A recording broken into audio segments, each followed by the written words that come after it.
What's up? This is Jeremytragic, Jeremy the Griff, Jeremy Griff, J-Rom, so many names, a lot of names. But anyways,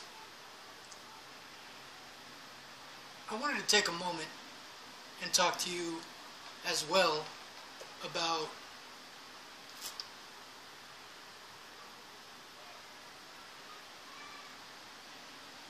let's see, what do I want to talk about? Must have slipped my mind. Oh, let's talk for a minute about weed. A lot of my videos are inspired by weed. A lot of my videos are under the intoxication of weed. Why do I smoke weed? Why do I believe in marijuana? Now, I really believe that the Indians were onto something. There was a lot of spiritual advancement that they had over us in terms of who's farther ahead in that game, in my opinion. You know, they were far more in tune with nature. But this goes back to every civilization, actually, because if you go back in the European civilizations, you had druids, you had, you know, paganism and all these different things, different people believing different philosophies. But the farther back that you go, the closer you get to spirituality, because spirituality is the beginning of everything. You know, in the beginning, there was God, and what is God? Obviously, some kind of spirit, I think, maybe. He's so much greater than that. He's so much greater than spirit. He created spirit. So, when you stop and think about it, he had angels under him that served him. You know? It's a tripped out situation. But, yeah, a lot of my videos are under the influence of marijuana because I believe that it kind of clarifies my thinking and allows me to tap into a awareness and a type of thinking. If you could say, you know, like getting on the internet. It's kind of like getting on the internet.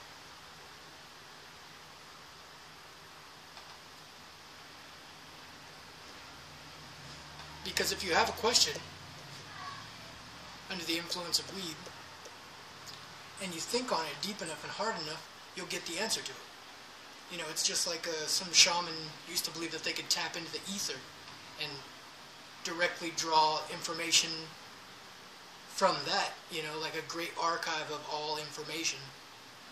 And tapping into that archive is simply thinking. Now, other people do it in other ways. You can also tap into it through meditation. And meditation is deeply important because what's it going to do? It's going to silence you completely so that you have the opportunity to think. You know, and that's when you start to understand thought and you start getting deeper into the thought process and why you're thinking the ways that you're thinking. And that's the struggle between good and evil right there.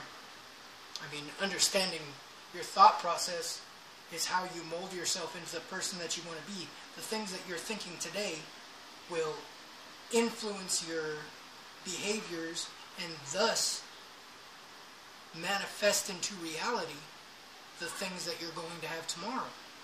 You understand? If I'm thinking heavily about women, for example, and I'm focusing on getting with a woman and establishing a relationship and being in a relationship, or if my thoughts are simply carnal and sexual in desire, you know, the more I think on that, the more I'm going to create opportunities to have that manifest in my coming time. You know, whether it be tomorrow or the day after or whatnot. Because if you're constantly thinking about sex or thinking about being in a relationship and whatnot, then you draw that to you. It's like you're creating that energy and thus creating that opportunity and that chance to fulfill that or make that come to reality. But yeah, I smoke a lot of weed. I don't smoke a lot of weed, actually. When I first started years ago, I smoked a lot of weed. And now, you know, you reach something that I believe is like an ascension point where your thinking wakes up and matures. And you get to this point to where you realize, I don't need that much weed to enter that state of clarity, you know, to be high, so to speak. You know, when I was first using weed, I would seriously overdose and go into massive laughing attacks. You start dealing with emotions, and then I would go into strong bouts of depression, or, you know, just whatever emotions that were coming through, they would be greatly exaggerated. And the same way that it greatly exaggerates thinking, you know. If you choose to think while you're using it, then you can really get into some deep conversations and theology and understanding exactly how things work.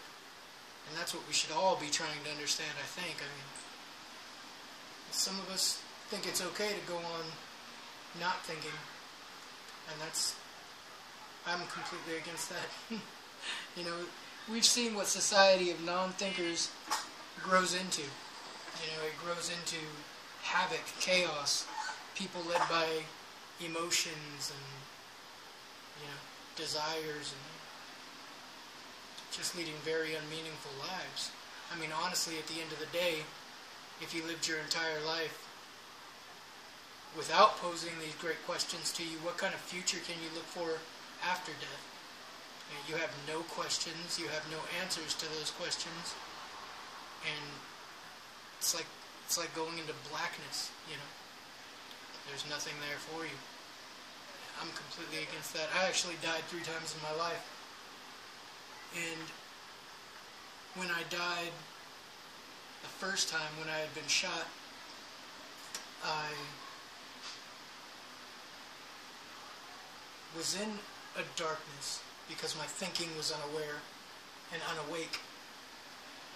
But the moment that someone called out to me and tried to call me back, and I wanted to come back to them, I immediately started my thought process, and I was slowly coming out of that darkness into the light.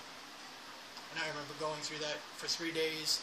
I was in a coma, and it was a definite strange situation. I'll have to make a video about my whole story and let everyone know what's going on with that.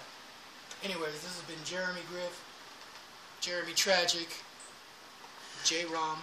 I hope that you guys enjoyed another video from me, and I hope that this answered some of your questions. I don't want to make anyone think that I'm not a smoker, and I don't partake in that when I do.